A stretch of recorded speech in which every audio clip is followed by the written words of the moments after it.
दोस्तों, आज भी इस दुनिया में ऐसी कई जगह हैं जिनके बारे में बहुत ही कम लोग जानते हैं और जो जगह आज भी कई रहस्यों और मिस्ट्री से भरी हुई हैं। और ऐसी ही 10 रहस्यमय जगहों के बारे में आज हम आपको इस वीडियो में बताएंगे। तो आइए जानते हैं।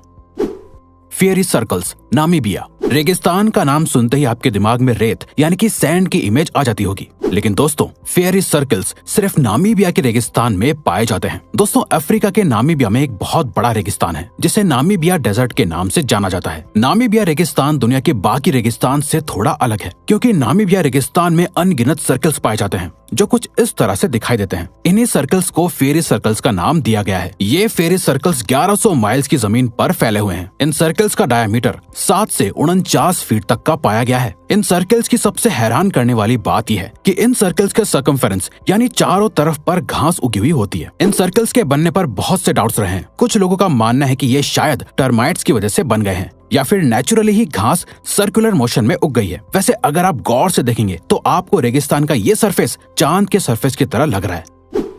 The great blue hole, Belize, central America. The great blue hole central America के बलीज शहर के समंदर में पाया जाता है। दोस्तों, ग्रेट ब्लू होल असल में एक मरीन सिंक होल है जिसे आप एक समंदरी गड्ढा भी कह सकते हैं। इस होल की शेप सर्कुलर है जिसका कुल सरफेस एरिया 70,650 स्क्वायर मीटर्स है। इस होल की हैरान करने वाली बात यह है कि इसका पानी बाकी के समुद्र के पानी के मुकाबले में बहुत साफ है, जहाँ पर अक्सर लोग स्कूबा डाइविंग करने के लिए आते हैं और इस जगह पर लोगों को बहुत ही अलग बायोडाइवर्सिटी देखने को मिलती है। इस ग्रेट ब्लू होल का डायमीटर 1043 फीट है और इसकी गहराई लगभग 407 फीट है। रिसर्चर्स के मुताबिक ये गड्ढा हजारों सालों के फॉर्मेशन के बाद बना है। ऐसा भी माना जाता है कि ये ब्लू होल असल में पहले एक आइलैंड हुआ करता था जो जियोलॉजिकल चेंजेस की वजह से एक गड्ढे में तब्दील हो गया है। दोस्तों, ये जगह टूरिस्ट्स को बहुत पसंद आती है क्योंकि ये वाकई में बहुत खूबसूरत है।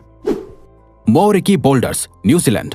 दोस्तों, ये जो बड़े बड़े पत्थर आपको नजर आ रहे हैं इन्हीं को मोरिकी बोल्डर्स कहा जाता है। ये बोल्डर्स न्यूजीलैंड के कोकोहे बीच पर पाए जाते हैं। आर्कियोलॉजिस्ट्स के मुताबिक ये पत्थर लगभग 6.5 करोड़ साल पुराने हैं। हर एक बोल्डर का वजन लगभग 1 टन के बराबर है और एक बोल्डर की ऊंचाई लगभग 2 मीटर की है और डायामीटर भी 2 मीटर का ही है। माओरी के पुराने लोगों के मुताबिक ये बोल्डर्स असल में किसी टूटे हुए शिप के टुकड़े हैं जो समंदर में तैर तैर के बीच के किनारे पर पहुंच गए हैं। ये बोल्डर्स ऊपर से ग्रे कलर के नजर आते हैं लेकिन ये अंदर से और भी ज्यादा रहस्यमय लगते हैं। अगर आप किसी टूटे हुए बोल्डर को देखेंगे तो आपको पता चलेगा कि ये अंदर से रेडिश हैं, जो वाकई हैरान करने वाली बात है। खैर दोस्तों, हर साल लाखों लोग स्पेशली इन बोल्डर्स को देखने के लिए कोकोहे बीच पर जाते हैं। ये बोल्डर्स टूरिस्ट को बहुत अट्रैक्ट करते हैं।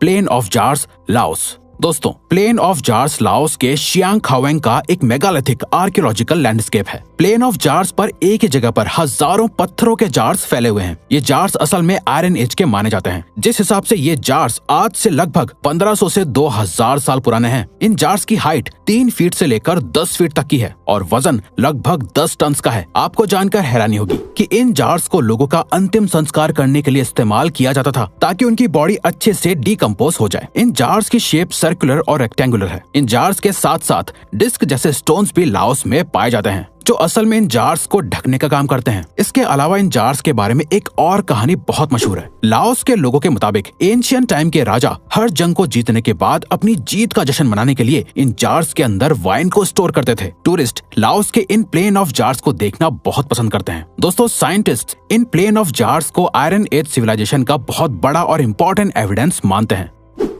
Lake Maracaibo, Venezuela. Lake Maracaibo Venezuela के नॉर्दर्न इलाके में मौजूद है जिसे स्पेनिश में लागो दे मैराकाइबो कहा जाता है। ये लेक साउथ अमेरिका की सबसे पुरानी और अर्थ की ओल्डेस्ट लेक्स में से एक है। साइंटिस्ट के मुताबिक ये लेक एंडीज माउंटेन में से 36 मिलियन ईयर्स पहले बनी थी। दोस्तों, ये लेक अपने आप में बहुत खास है। असल में दोस्तों, मैराकाइबो लेक और उसके पास की लैंड ऑयल और गैस का बहुत अच्छा रिसोर्स है। बल्कि मैराकाइबो लेक तो वेनेजुएला के ऑयल प्रोडक्शन का इकलौता साधन है, लेकिन मैराकाइबो लेक असल में एक और चीज के लिए बहुत मशहूर है। दरअसल दोस्तों, मैराकाइबो लेक पर सबसे ज्यादा बिजली गिरती है। इस लेक के ऊपर हमेशा काले घने बादल छाए रहते हैं और रोज रात को यहाँ पर बहुत ज्यादा बिजली गिरती है। लेक मैराकाइबो में 1 मिनट के अंदर 28 बार बिजली गिर जाती है। बिजली गिरने के इस फिनोमेना को काटाटुम्बो लाइटिंग कहा जाता है।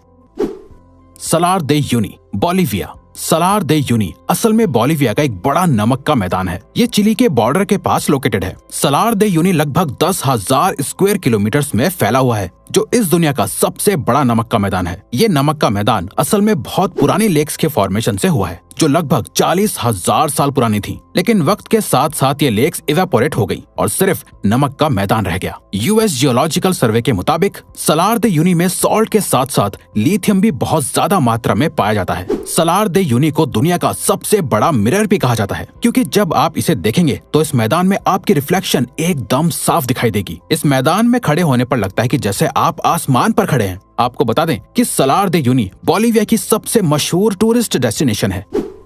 Tianzi mountains, China. Tianzi mountains south central China के हुनान रीजन में है। तियानजी माउंटेन्स अपनी नेचुरल ब्यूटी के लिए बहुत ही ज्यादा मशहूर हैं। आप इन तस्वीरों में इन माउंटेन्स को देख ही सकते हैं। तियानजी माउंटेन की सबसे ऊंची चोटी को कुनलुन पीक कहा जाता है, जिसकी कुल ऊंचाई 1262.5 मीटर यानी 4142.2 फीट है। इस माउंटेन का नाम चाइना की मिंग डायनेस्टी के एक फार्मर शियांग वांग तियानजी के ऊपर रखा गया है। तियानजी माउंटेन्स में ग्रीन स्टोन्स भी पाए जाते हैं और तो और इस वैली का मौसम भी रिगरसली। Flying geyser, Nevada. दोस्तों, फ्लाइंग गीजर यूएस के नेवाडा में है। फ्लाइंग गीजर एक नेचुरल गर्म पानी का झरना है, जो असल में गलती से डिस्कवर हो गया था। दरअसल दोस्तों, एक बार एक आदमी खेती करने के लिए खुदाई कर रहा था, जब अचानक से जमीन में से गरम गरम पानी निकलने लगा, जिसका टेम्परेचर लगभग 200 फ़ारेनहाइट था। जिसके बाद इस पानी ने एक झरने का रूप ले लिया था। आज के वक्त में ये फ्लाइंग गीजर लगभग 74 एकड़ में फैला हुआ है। ये फ्लाइंग गीजर देखने में बहुत सुंदर लगता है। 2016 में बर्निंग मैन प्रोजेक्ट ने इस फ्लाइंग गीजर समेत आसपास के लैंड को $6.5 मिलियन में खरीद लिया था, जिसके बाद उन्होंने इस जगह पर आने के लिए सिर्फ कुछ ही लिमिटेड लोगों को एक्सेस दिया है।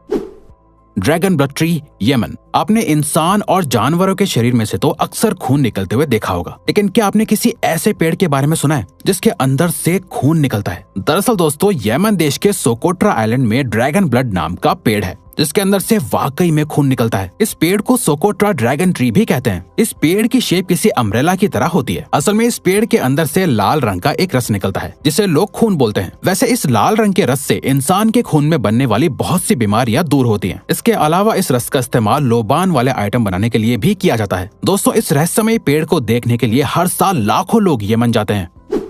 आइस केव, आइसलैंड। आपने मूवीज में तो बहुत बार बर्फ की गुफा देखी होगी, लेकिन क्या आप जानते हैं एक बर्फ की गुफा असल में एग्जिस्ट करती है। आइसलैंड में एक ऐसी गुफा है जो पूरी तरह से बर्फ से बनी हुई है। आपको जानकर हैरानी होगी कि ये गुफा 320 फीट से भी ज्यादा गहरी है। दोस्तों, इस गुफा के अंदर का टेम्परेचर बहुत ही ज्यादा लो होता है, इतना कि कोई भी इस गुफा के अंदर 30 मिनट से भी ज्यादा नहीं रुक सकता है। दोस्तों, जैसे बर्फ कभी पानी जैसी नजर आती है तो कभी बादल जैसी, ठीक उसी तरह इस गुफा का कलर भी अक्सर बदलता रहता है। कभी तो ये गुफा नीली दिखाई देती है तो कभी एकदम दूध जैसी सफेद दिखाई देती है।